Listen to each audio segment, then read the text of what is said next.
Bonjour, on va expliquer la chronologie de l'Union européenne. Premièrement, après la Deuxième Guerre mondiale, l'Europe veut créer un lieu où il y a de paix et pour pouvoir unir la France et l'Allemagne. Après, en 1950, Robert Schuman a dit que l'Europe se fera par des réalisations concrètes, créant d'abord une solidarité de fait. Après la déclaration Schuman en 1954, ça a été la fondation de la Communauté européenne de charbon et de l'acer. C'est comme la première part de l'Union européenne, la première étage. Et après ça, dans 1957, se crée la fondation de la Communauté économique et de l'énergie atomique. En 1968, les droits de douane ont complètement disparu entre les pays.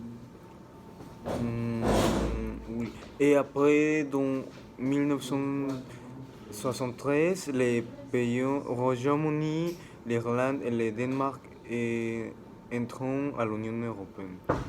Dans 1969, non, 79. 79, ça a été les premières votations pour le Parlement européen. Oui, et après, dans 1981, le Parlement européen a été élu. Non. La reste a entré à l'Union Ah oui, européenne la reste et après l'Espagne et le Portugal. Ah oui. Et après, en 1986, l'Espagne et le Portugal entrent à l'Union. Ouais. Et après,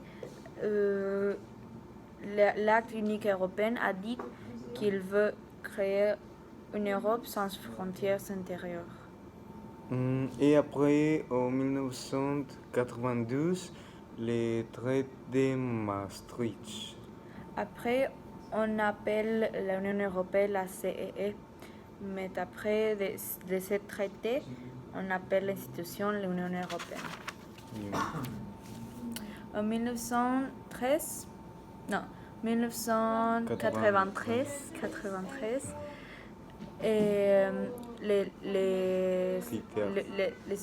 l'Union européenne a dit les critères qu'un pays doit obtenir pour entrer dans l'Union européenne. C'est l'état de droit, l'adoption de la législation européenne, la démocratie et le compris de l'euro.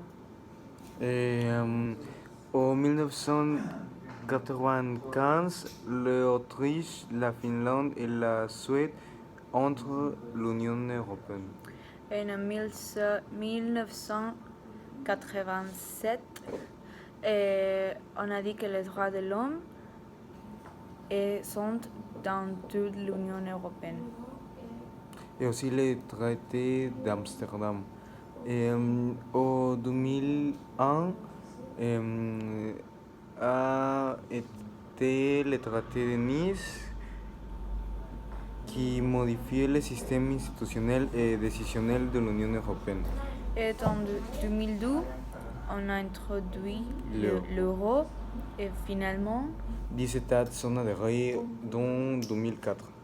Et ça, c'est comme un petit chronologique de l'Union. Merci. Merci.